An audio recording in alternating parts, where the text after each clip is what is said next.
حضور صلی اللہ علیہ وسلم نبوت سے پہلے کس طرح عبادت کرتے تھے؟ کس طرح بات کرتے تھے؟ یہ تو سجدے وغیرہ میں جھکے ہوتے ہیں، اس طرح کرتے ہوں گے نا، سجدے میں جھکتے تھے اور اللہ کی عبادت کرتے تھے۔ جو طریقہ تھا اس زمانے میں عبادت کرنے کا خدا کی، اس زمانے میں آج کے زمانے میں بھی سارے بت پرست نہیں تھے، بعض لوگ ایسے تھے جو موحد تھے، جو ایک اللہ کی عبادت کرنے والے تھے، ان کا اپنا ایک طریقہ تھا بیٹھ کے ہیں، تو وہ اسی طرح کرتے ہوں گے۔ یہ تو اللہ تعالیٰ نے پھر بعد میں طریقہ سکھایا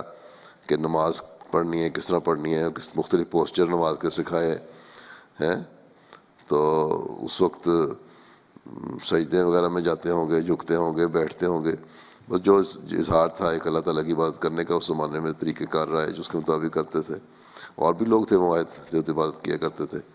بتوں کے آگے بیٹھ کے یوں سجدے تو سود بھی کرتے تھے نا لوگ بتوں کو، یا ہاتھ میں دعائیں کرتے تھے، اس کے بجائے اللہ کے آگے جھکتے تھے۔